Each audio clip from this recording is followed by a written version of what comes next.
नमस्कार। बीकॉम तृतीय वर्ष के विद्यार्थियों का फाइनेंशियल मार्केट ऑपरेशन के पेपर के 12वें लेक्चर में स्वागत है। आज हम पढ़ेंगे पब्लिक इशू प्राइसिंग। इससे पहले हमने 2 लेक्चरों में पढ़ा था स्टॉक एक्सचेंज क्या है, इसके फंक्शन क्या है और लिस्टिंग प्रोसीजर क्या है। अब हम पढ़ेंगे पब्लिक इशू प्राइसिंग, यानी जो कंपनी शेयर्स इशू करती है उनकी कीमत का निर्धारण कैसे होता है। हम कैसे निर्धारित करेंगे कि इसकी कीमत ये होनी चाहिए। तो उससे पहले हम पढ़ते हैं काइंड्स ऑफ इश्यूज और method of floating new security, यानी जो नई प्रतिभूतियां कंपनी इशू करती है उनके कौन कौन से प्रकार हैं। मुख्य रूप से 5 प्रकार हैं। पहला है पब्लिक इशू।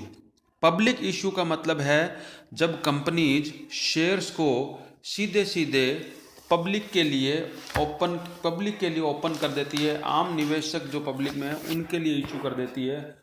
किसी तरह की कोई रिजर्वेशन या कोई और प्राथमिकता नहीं होती, उसे कहते हैं पब्लिक इशू, जिसमें सब कुछ पब्लिक को अप्लाई करना होता है। दूसरा है राइट इशू। राइट इशू का मतलब होता है जब कंपनीज शेयर इशू करती है, लेकिन किसके लिए? उनके लिए जिनके पास में ऑलरेडी उसी कंपनी के शेयर है, एग्जिस्टिंग होल्डर। कौन? एग्जिस्टिंग होल्डर, यानी मेरे पास में सपोज रिलायंस के शेयर्स हैं, ऑलरेडी हैं, और कंपनी ने, रिलायंस ने और शेयर इशू किए हैं।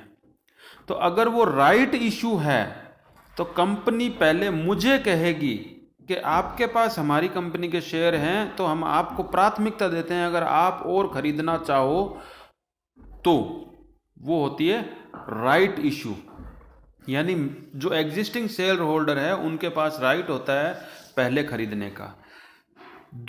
तीसरा है प्राइवेट प्लेसमेंट। प्राइवेट प्लेसमेंट का मतलब जब कंपनी शेयर्स इशू करती है प्राइवेट प्लेसमेंट के लिए, यानी आम पब्लिक के लिए नहीं होता। वो शेयर्स पब्लिक के लिए नहीं है, वो शेयर किसके लिए है? कुछ गिने चुने बड़े निवेशकों के लिए, सेलेक्टेड लोगों के लिए। अब इन सेलेक्टेड लोगों में बैंक भी हो सकते हैं, फाइनेंशियल इंस्टीट्यूशंस भी हो सकते हैं, म्यूचुअल फंड्स भी हो सकते हैं, वेंचर कैपिटल भी हो सकते हैं, इंश्योरेंस कंपनीज भी हो सकती है, और may be the individual money lenders. तो ये कुछ सेलेक्टेड लोगों या सेलेक्टेड कंपनियों या सेलेक्टेड निवेशकों के लिए ही होता है, इसलिए इसको कहते हैं प्राइवेट प्लेसमेंट। उसमें ओपनली कोई भी एप्लीकेशन नहीं लगा सकता शेयर्स के लिए। फिर होता है employee stock option plan. Employee stock option plan का मतलब है जब कंपनी शेयर इशू करती है अपनी कंपनी के कर्मचारियों के लिए। किसके लिए? जब कंपनी किसके लिए? एम्प्लॉय के लिए। एम्प्लॉय के लिए जब शेयर इश्यू करती है और एम्प्लॉय को कहती है कि आपको एम्प्लॉय स्टॉक ऑप्शन प्लान, यानी एम्प्लॉय कहती है कि आप हमारी कंपनी के ये शेयर ले सकते हो, हम आपको ऑप्शन दे रहे हैं, उसको कहते हैं ESOP। और आखिरी है बोनस इशू। बोनस इशू का मतलब है जब कंपनी एग्जिस्टिंग शेयर होल्डर को शेयर इशू करती है कम कीमत पर, बोनस पर, या उनको शेयर बोनस के रूप में देती है, तब वो कहलाता है बोनस इशू। बोनस इशू और राइट इशू में थोड़ा ही अंतर है।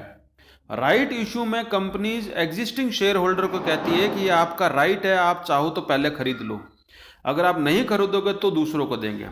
और बोनस इशू का मतलब है जो एग्जिस्टिंग शेयर होल्डर है या तो उसको कम कीमत पर दे दिया जाते हैं शेयर, या शेयर्स एज ए बोनस के रूप में उनको दे दिए जाते हैं कि आपके पास एक शेयर हमारा है, एक और ले लो हमारी तरफ से, तो वो बोनस हो गया उनका। उसमें कीमत कम भी हो सकती है और बिल्कुल भी नहीं हो सकती, ये बोनस शेयर में होता है। तो इस तरीके से ये हमने पढ़े इसके प्रकार, यानी काइंड ऑफ इश्यूज, कितने तरीके से शेयर इश्यू किए जा सकते हैं। फिर है कंटेंट ऑफ प्रोस्पेक्टस। अब जब कंपनी शेयर इशू करना चाहती है तो सबसे पहले वो पब्लिक में प्रोस्पेक्टस इशू करती है। प्रोस्पेक्टस जैसे अपन यूँ समझेंगे, जैसे हम किसी शोरूम में जा रहे हैं, वो हमें अपना कैटलॉग देता है। कैटलॉग का मतलब होता है जिसमें उसके सारे प्रोडक्ट की जानकारी होती है। मान लो आप कोई टीवी खरीदने जा रहे हो फिलिप्स का, तो फिलिप्स की शोरूम में जाओगे तो वो आपको एक अपना खुद का दुकान प्रोडक्ट का कंपनी का एक बड़ा सारा सुंदर सा दिखने वाला वो देगा कैटलॉग, जिसमें उस कंपनी की जितनी भी टीवीज हैं, जितनी भी, उन सब टीवी का विवरण लिखा होगा, किस तरह की है, क्या फीचर्स हैं, क्या रेट हैं, कितनी अवेलेबल है, ये सारी जानकारी होती है उसके बारे में। इसी तरीके से जब कंपनी अपने शेयर इशू करती है, कंपनी जब शेयर इशू करती है तो उन शेयर्स की जानकारी पब्लिक को देती है। उसमें हर चीज़ लिखी होती है, कितने शेयर होंगे, संभावित कीमत क्या होगी, बोर्ड ऑफ डायरेक्टर कौन है, कंपनी का मुख्यालय कहाँ है, सारी जानकारी लिखी होती है। उससे कहते हैं प्रोस्पेक्टस, जो शेयर इशू करने से पहले पब्लिक में डिस्ट्रीब्यूट किया जाता है। तो उसमें क्या क्या लिखा होता है? सबसे पहले लिखा हुआ name and brief history of company, company का नाम, उसका कुछ संक्षिप्त इतिहास। Address of the registered office, उस कंपनी का रजिस्टर्ड ऑफिस कहाँ है, उसका एड्रेस होता है।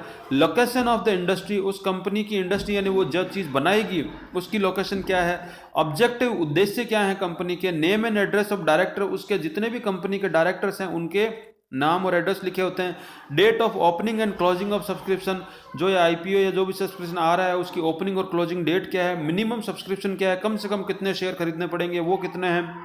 Names of broker, underwriter, banker and manager, मतलब ब्रोकर और ये सब जितने भी ये कौन कौन है उनकी सारी डिटेल लिखी होती है।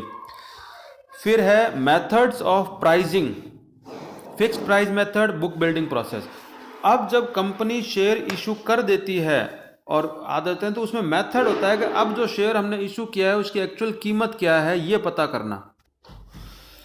तो उस कीमत को निर्धारित करने के यहाँ दो मेथड हैं, एक है फिक्स्ड प्राइसिंग मेथड और दूसरा है book building process.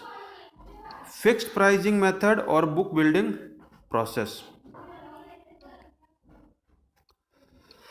Fixed pricing method का मतलब तो है जब कंपनी के प्रोस्पेक्टस में पहले से उस शेयर्स की कीमत फिक्स करके लिख दी जाती है, उसे कहते हैं फिक्स्ड प्राइसिंग मेथड। जैसे कंपनी में कह दिया कि मेरा जो शेयर्स है वो 100 रुपये में बिकेगा, ये उसका हो गया फिक्स प्राइस।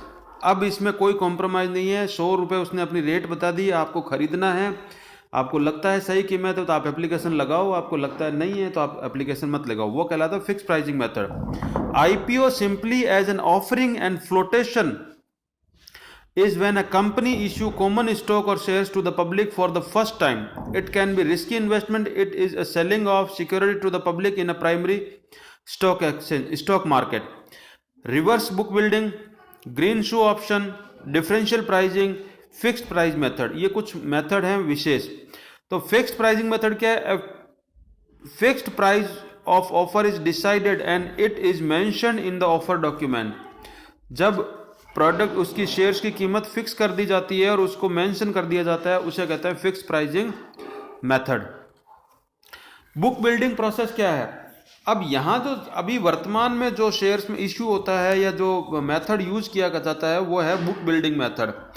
बुक बिल्डिंग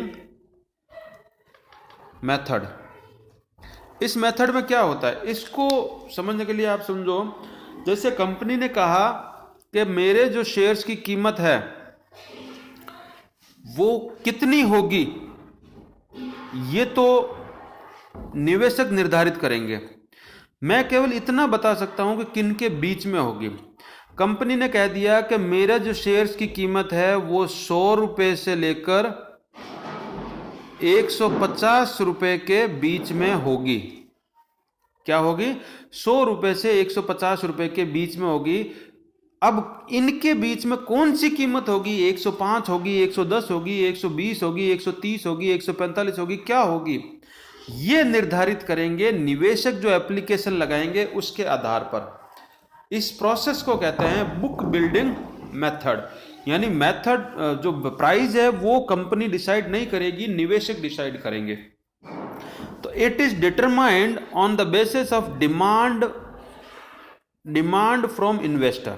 यानी कीमत किस आधार पर निर्धारित होगी कि निवेशक क्या मांग कर रहे हैं उसके आधार पर। अगर मांग ज़्यादा है तो सारे निवेशक ऊपर वाली हाईएस्ट प्राइस लगाएंगे, और अगर मांग कम है तो सारे निवेशक कम वाली प्राइस लगाएंगे या बीच वाली प्राइस लगाएंगे। It is the process of fixing price for an issue of securities for a feedback from potential investor based upon their एक मिनट रुको, इसको हटाते हैं। हाँ, based upon their perception about the company. The issue price is not determined in advance. The book running lead manager arrive at the price at which issue to be made. क्या बोला इसने? The issue price is not determined in advance. कीमत उसकी पहले से निर्धारित नहीं होती। There is auction of shares and the issuer disclosure a floor price in the red herring prospectus. Price band is the price range with floor price or cap price within which the investor can bid. Spread of it shall not exceed 20% in the case of IPO disclosure. It is at least 2 working days before the opening. अब इसको आप वैसे मत समझो, मैं simple बताता हूँ। अभी जो बताया था, जैसे अभी जो डिसाइड हुआ कि भाई जो कीमत है वो कह रहा है कि मैं 100 रुपये से लेकर 120 रुपये के बीच में रखना चाहूँगा। अब निवेशक निर्धारित करेंगे कि इसके बीच में कीमत क्या होगी। तो जो नीचे वाली प्राइस है उसको कहते हैं फ्लोर प्राइस। क्या कहते हैं? Floor price. और जो ऊपर वाली है उसको क्या कहते हैं? Cap price. फ्लोर प्राइस और कैप प्राइस। अब जितनी भी एप्लीकेशन आती है, मान लो जितने भी निवेशक, मैं एप्लीकेशन लगानी है, मुझे आईपीओ में इसका शेयर खरीदना है, तो मैं कंपनी का प्रोस्पेक्टस देखूंगा कि इसकी क्या कीमत चल रही है। अगर मुझे लगता है कंपनी बहुत स्ट्रांग है, प्रॉफिट आने वाला है, तो मैं इसकी कीमत लगाऊंगा 115 रुपये।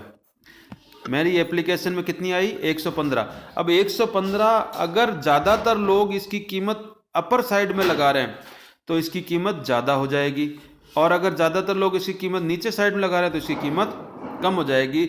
इस प्रोसेस को क्या कहते हैं? Book building process.